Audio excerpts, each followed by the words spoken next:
Hello students, education words में आप सबका स्वागत है। जैसा कि हमारा राजनीति विज्ञान क्लास 11th का विषय चल रहा था, उसमें हमने पहला चैप्टर संविधान का क्यों और कैसे उसका अच्छे से अध्ययन कर लिया है। उसके बाद हमने चुनाव और प्रतिनिधित्व वाला चैप्टर उठाया है। उसमें एक वीडियो मैंने पहले बना दी है जिसमें मैंने चुनाव का विवरण पूरा दे दिया है। उसमें समानुपातिक प्रतिनिधित्व प्रणाली को भी समझा दिया गया है।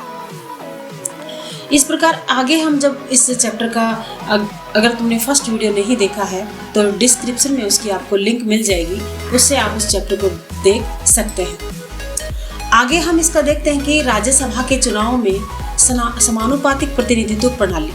हमने समानुपातिक प्रतिनिधित्व प्रणाली का वर्णन जो पिछली वीडियो में किया था, उसमें समझाया था कि इसमें तीन स्वरूप थे, लेकिन भारत में इसका तीसरा स्वरूप अपनाया गया है। किसका? समानुपातिक प्रतिनिधित्व प्रणाली का।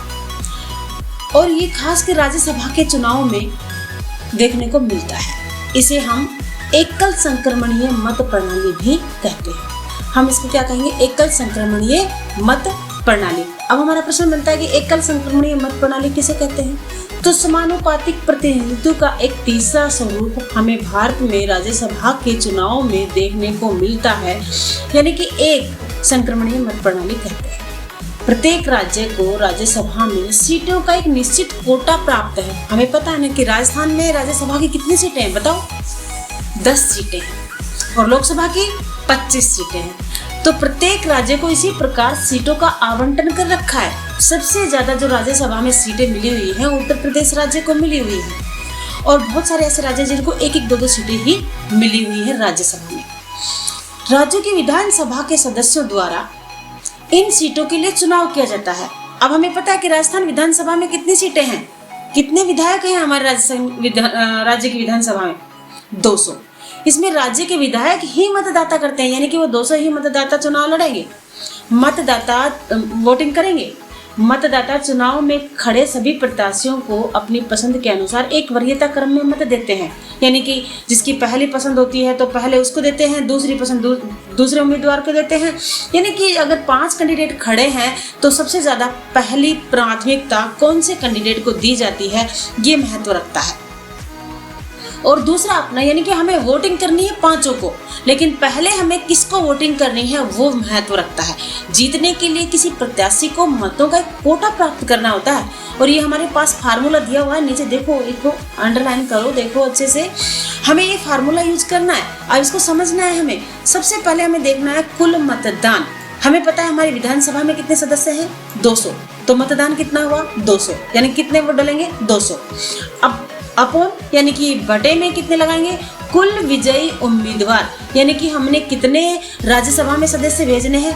हमें पता है ना कि राज्यसभा में हर 2 साल बाद 2 तिहाई कैंडिडेट रिटायर हो जाते हैं, उनकी जगह हम दूसरे को भेजते हैं। तो हम राज्यसभा के 10 कैंडिडेट हमारे राज्यसभा में होने चाहिए। जब किसी का रिटायरमेंट होता है उसके बाद उतने ही कैंडिडेट हम अपने राज्यसभा में भेजते हैं। तो माना हमने कि विधायकों के 200 राज्यसभा के लिए 4 कैंडिडेट उनको चुनना है। कितने कैंडिडेट हमें राज्यसभा में भेजने? 6 हमारे मौजूद हैं वहाँ पे, और अब हमें वहाँ कितने करने हैं? 10। तो हमें कितने भेजने पड़ेंगे? 4।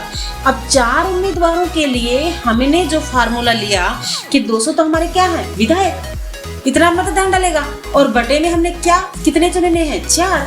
तो हम इसके 1 प्लस नीचे लगाएंगे और 1 इक्वल में लगाएंगे, बराबर 200/5 + 1। समझ में आया? अब आगे बराबर हम इसको करते हैं। तो 200 को हम जब 5 से भाग देंगे तो कितना आएगा? 40, और प्लस 1 जोड़ेंगे तो कितना हो गया? 41 वोट। यानी कि जीतने वाले को कितने वोटों की आवश्यकता होगी? 41 वोटों की जरूरत होगी, तब वो विजित घोषित होगा। समझ में आया कुछ? ये फार्मूला हमें अपने दिमाग में फिट करना है ताकि हम आने वाले राज्यसभा इलेक्शन में कभी भी इस चीज को समझ जाएं, क्योंकि तुम किसके स्टूडेंट्स हो?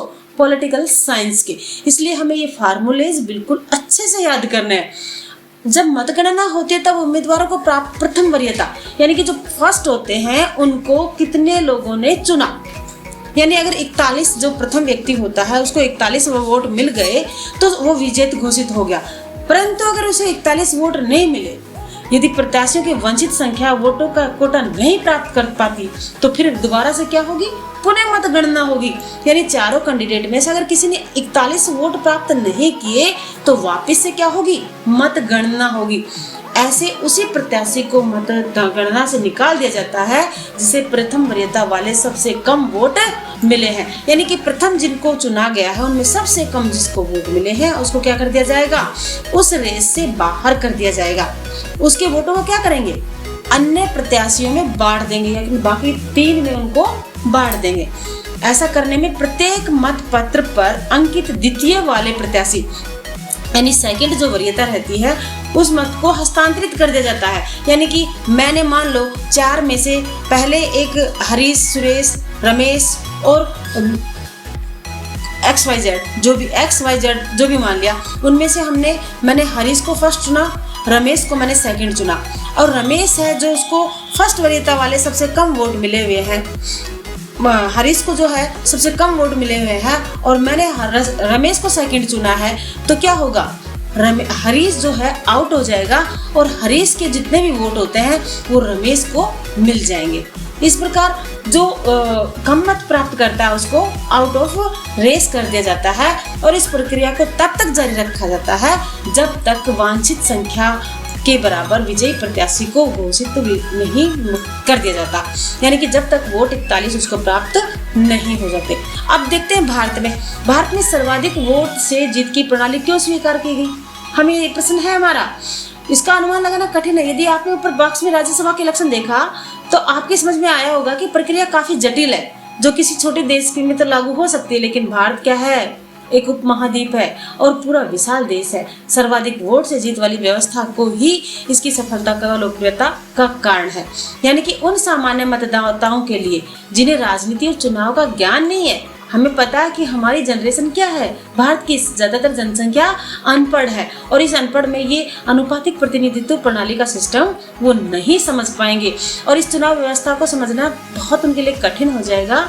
इसके अतिरिक्त चुनाव के समय मतदाताओं के पास स्पष्ट विकल्प भी होते हैं और मतदाताओं को वोट करते समय किसी प्रत्याशी या दल को केवल स्वीकृति प्रदान करना होता है। राजनीति की वास्तविकता को ध्यान में रखकर मतदाता किसी प्रत्याशी को भी वरीयता दे सकता है और किसी दल को भी दे सकता है। यह प्रणाली मतदाताओं को केवल दलों में ही नहीं वरन उम्मीदवारों में भी चयन का स्पष्ट विकल्प देती है। कौन सी, सर्वाधिक मत प्रणाली वाली। अन्य चुनावी व्यवस्था में खास तौर पर समानुपातिक प्रतिनिधित्व प्रणाली में मतदाताओं को किसी एक दल को चुनने का विकल्प देता है। यानी कि सर्वाधिक मत प्रणाली में तो हम किसी निर्दलीय व्यक्ति को भी चुन सकते हैं, जबकि समानुपातिक प्रतिनिधित्व प्रणाली में हमें वोट किसको देने होंगे, पार्टी को।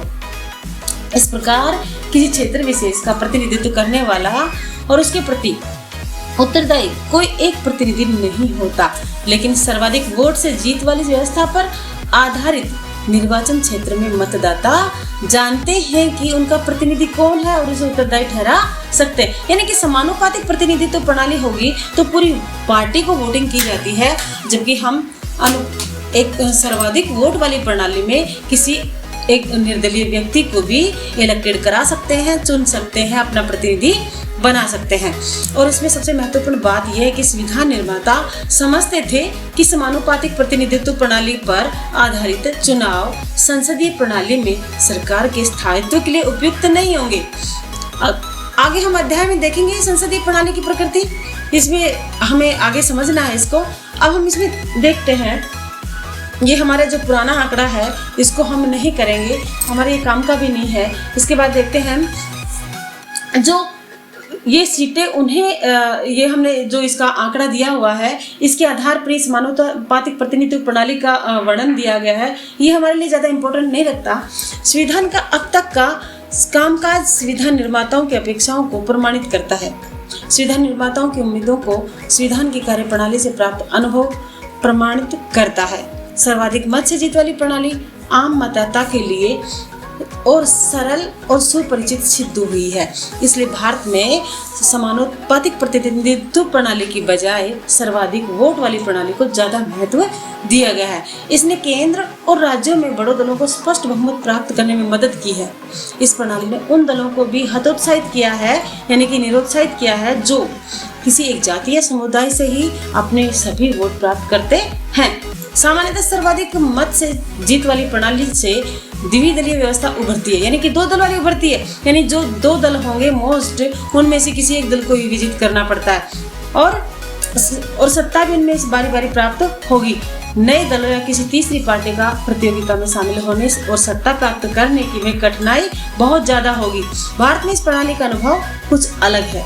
स्वतंत्रता के बाद यद्यपि हमने सर्वाधिक मत से जीत वाली प्रणाली को अपनाया, क्यों? क्योंकि भारत बहुत बड़ा देश है, फिर भी एक दल का वर्चस्व उभर कर सामने आया। हमने देखा प्रथम आम चुनावों में 4 जो आम चुनाव थे उनमें कोई भी छोटे दल थे उनको अस्तित्व बहुत कम था और कांग्रेस पार्टी का वर्चस्व बना हुआ था। 1989 के बाद भारत में बहुदलीय गठबंधनों की कार्यप्रणाली को देखा जा सकता है। यानी 1989 से पहले ज्यादातर कांग्रेस पार्टी का ही वर्चस्व था। इसके साथ भारतीय जनता पार्टी 1980 में बन गई थी। इसे 80 से पहले वो जनता पार्टी के नाम से जानी जाती थी। तो इस प्रकार बहुत कम दल थे और धीरे धीरे प्रतियोगिता उभरने लगी। निर्वाचन क्षेत्रों का आरक्षण। अब हमें देखना है कि निर्वाचन क्षेत्रों का आरक्षण कैसे किया जाता है, कैसे निर्वाचन क्षेत्र बनाया जाता है। हमने पढ़ा कि सर्वाधिक मत से जीत वाली प्रणाली, किसी निर्वाचन क्षेत्र में जिस उम्मीदवार को सबसे अधिक वोट मिल जाते हैं उसे क्या कर देता है, चुना हुआ घोषित कर देते हैं, यानी अपना प्रतिनिधि मान लेते हैं। इससे छोटे छोटे सामाजिक समूह का क्या हो जाता है, अहित हो जाता है। यह भारतीय सामाजिक परिवेश में और अधिक महत्वपूर्ण है। हमारे यहाँ जाति आधारित भेदभाव का इतिहास रहा है। ऐसी सामाजिक व्यवस्था में सर्वाधिक मत से जीत वाली प्रणाली का परिणाम यह होगा कि जो दबंग है, जिनके पास पैसा है, अर्थ मजबूत है, बाहुबल है, सामाजिक समूह वो जाति हर जगह जीत जाएगी और दलित उत्पीड़ित सामाजिक समूह का कोई अस्तित्व नहीं होगा। हमारे संविधान निर्माता इस कठिनाई से वाकिफ थे, जानते थे इस चीज को। वो ऐसे दलित उत्पीड़ित सामाजिक समूह को ले उचित और न्यायपूर्ण प्रतिनिधित्व सुनिश्चित करने की उन्हें आवश्यकता समझी थी उन्होंने। अब हमने देखा पृथक निर्वाचन मंडल की व्यवस्था भारत के लिए अभिशाप रही। इसके देश की अपूर्ण क्षति हुई, यानी कि जो पृथक निर्वाचन मंडल अपनाया गया इसने हमारी प्रगति को रोक दिया था। हम राष्ट्र में मिल जाना चाहते थे। मुसलमान कह रहे हैं खुदा के वास्ते मुस्लिम समुदाय के लिए किसी प्रकार के आरक्षण का विचार न करें। ये किसी ने कहा, तजमुल हुसैन ने कहा है। यानी एक जातीय आधारित आरक्षण सा हो गया और उसे धर्म पे और इसमें इलेक्शनों का, इस चुनाव में इस पर ज्यादा प्रभाव इसका पड़ा। इससे पहले स्वतंत्रता से पूर्व इस विषय पर बहस हुई और ब्रिटिश सरकार ने पृथक निर्वाचन मंडल की शुरुआत की थी। इसका यह था कि किसी समुदाय के प्रतिनिधि के चुनाव में केवल उसी समुदाय के लोग वोट डाल सकेंगे। हमने देखा कि हम जब आज़ाद नहीं थे, इतिहास में हमने देखा पढ़ा है कि 1909 में जो एक मुसलमानों के लिए अलग व्यवस्था कर दी गई थी इलेक्शन की, वहीं से हमने देखा था कि जो ब्रिटिश सरकार है उसने भारत में मुसलमानों को और हिंदुओं को बांटना शुरू कर दिया था और ये अनेक सदस्यों की इस पर शंका भी थी। संविधान जो हमारे सभा के सदस्य थे, अगर ऐसा हमने पृथक निर्वाचन मंडल कर दिया तो हमारा देश वापस से बढ़ जाएगा और इस व्यवस्था उद्देश्य को पूरा नहीं किए, इसलिए आरक्षित निर्वाचन क्षेत्रों की व्यवस्था को अपनाया गया, न कि पृथक निर्वाचन मंडल को। इस व्यवस्था के अंतर्गत किसी निर्वाचन क्षेत्र में सभी मतदाता तो वोट तो डालेंगे, लेकिन प्रत्याशी केवल उसी समुदाय या सामाजिक वर्ग का होगा जिसके लिए वह सीट आरक्षित है। अभी हम देख रहे हैं कि हमारे जो इलेक्शन है, कहीं एससी सीट आती है, कहीं एसटी सीट आती है, कहीं जनरल सीट आती है, तो वो बटे हुए होते हैं, तभी वो सीटें हर बार बदलती रहती है। अनेक ऐसे सामाजिक समूह जो पूरे देश में फैले हैं, किसी एक निर्वाचन क्षेत्र में उनकी इतनी संख्या नहीं होती कि वे किसी प्रत्याशी की जीत को प्रभावित कर सके, लेकिन पूरे देश पर नजर डालने पर वे अच्छे खासे बड़े समूह के रूप में दिखाई देते हैं। हम उन्हें समुचित प्रतिनिधित्व देने के लिए आरक्षण की व्यवस्था जरूरी हो जाती है। संविधान जो है हमारा अनुसूचित जातियों जनजातियों के लिए लोकसभा और राज्यसभा की विधान सभाओं में आरक्षण व्यवस्था करता है, यानी कि हमारे संविधान निर्माताओं ने पहले से ही अनुसूचित जाति और जनजाति के लिए विधान सभा में, लोकसभा और राज्यसभा के लिए आरक्षण की व्यवस्था कर दी।